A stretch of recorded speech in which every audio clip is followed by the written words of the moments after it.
ये क्या है? सिर्फ दाल बनाई है तुमने मेरे लिए? तुम्हें इतनी बार समझाया मैंने सौम्या कि मैं सिर्फ दाल नहीं खाता रोटी के साथ। कोई सूखी सब्जी, कोई सैलेड, कोई अचार, कोई पापड़। तुम्हें इतनी अक्ल नहीं है कि मुझे खाना कैसे देना है तुम्हें? कब तक सिखाता रहूंगा तुम्हें मैं एक ही बात को? कब तक तुम्हें अक्ल देता रहूंगा मैं? कब समझोगे तुम मैं खाना कैसे खाता हूँ? यार क्या करूँ, कुछ समझ में ही नहीं आ रहा है इसका। भैया भाभी का तो रोज का काम हो गया है, एक नंबर की काम चोर हो गई है भाभी। इतनी काम चोरी कौन करता है सौम्या? सौम्या, और ये क्या? खड़ी हो पहले तो तुम। क्या हुआ? ये मैंने कहा ना एक बार खड़ी हो तुम। खड़ी हो, खड़ी। ये कपड़े कैसे पहने हुए तुमने? जरा बताओगी तो मुझको। तुम कपड़े पहनना भी भूल गई हो अपनी सास ससुर अपने बड़े लोगों के सामने घर पे। ये जीन्स, ये टॉप, ये कुर्ता, ये पजामा, ये टी शर्ट, ये क्या तरीका है? तुमसे एक अच्छा सूट नहीं पहना जाता, घर पे साड़ी नहीं पहनी जाती। ये सब भी मैं सिखाऊंगा क्या तुमको?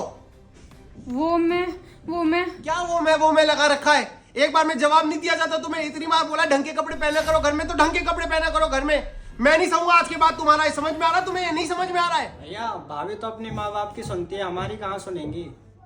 सबसे पहले तो तुम मुझे ये बताओ कि तुमने दाल के साथ कोई सब्जी क्यों नहीं बनाई? कपड़ों की बात तो मैं उसके बाद तुमसे तसल्ली से करूंगा कमरे में जाके।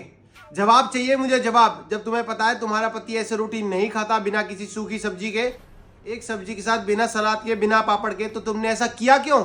आज ऑफिस से आते हुए लेट हो गई, इसीलिए सिर्फ मैंने दाल बना दी। इस बात का जवाब दो, ऑफिस से लेट क्यों आई? और अगर ऑफिस से लेट आई तो क्या मैंने ठेका ले रखा है तुम्हारे ऑफिस का? कल से नौकरी छोड़ दो, अपना घर पे बैठ जाओ। मेरे खाने में अगर डिले हुआ या घर के किसी काम में डिले हुआ या मेरे माँ बाप को कोई परेशानी हुई तो मुझसे बुरा कोई नहीं होगा। अपना चुपचाप कल से नौकरी छोड़ो, घर पे रहो और घर को ढंग से संभालो। समझ में आई? इसलिए लेके आया तुम्हें मैं शादी करके, ना कि ऑफिस जाके फैशन करने को लेके आया मैं तुम्हें इस घर में। समझ में आ रही है कि नहीं समझ में आ रही है? भैया भाभी नौकरी छोड़ देंगी तो हमें पैसे कैसे मिलेंगे? इनकी नौकरी मत छुड़वाओ, अभी हमारे ही नुकसान है इसमें। छोटे, बात तो तू सही कह रहा है, लेकिन मैं ऐसे रोटी कैसे खाऊंगा? घर के काम माँ बाप का क्या करें? ये घर से ऑफिस जाती है, फैशन करती है बन ठन के, अभी से ये भी नहीं पता कि घर में सूट पहनना होता है, साड़ी पहननी होती है। कुछ ना कुछ तो करना पड़ेगा छोटे। भैया आप सही कह रहे हो। आप जैसे कहोगे मैं वैसे कर बस लूंगी। बोला है ना, कल से काम पे नहीं जाना तो काम पे नहीं जाना। तू भी सुन ले छोटे, ये काम पे नहीं जाएगी। तुम जा सकती हो और जाओ दूसरी सब्जी बना के लाओ मेरे लिए। ये ले जाओ अपनी प्लेट, लो। नहीं जाऊंगी। भैया आपने सही किया है भाभी के साथ ऐसा करके, अकल ठिकाने आ गई भाभी की। अकल ठिकाना करना तेरा भाई बहुत अच्छे से जानता है। ऐसे तो मैंने बहुत लोगों को सीधा करा है, तो चिंता मत कर। अरे ऑफिस से मेरे बॉस का क्यों फोन आ रहा है संडे के दिन? हेलो, हाँ बॉस। क्या बॉस? हमारा प्रोजेक्ट छिन गया है अब।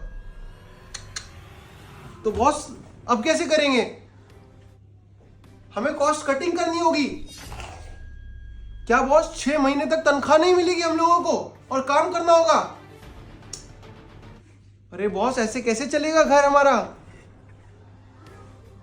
ठीक है बॉस। आकाश तुझे पता है क्या हुआ?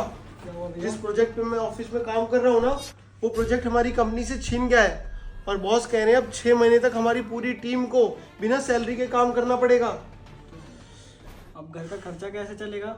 तेरी भाभी की भी जॉब छुड़वा दी। करूं तो क्या करूं, कुछ समझ में नहीं आ रहा है। मुझे लगता है तेरी भाभी को वापस बुलाना पड़ेगा। अरे सौम्या इधर आना, सब्जी बन गई क्या?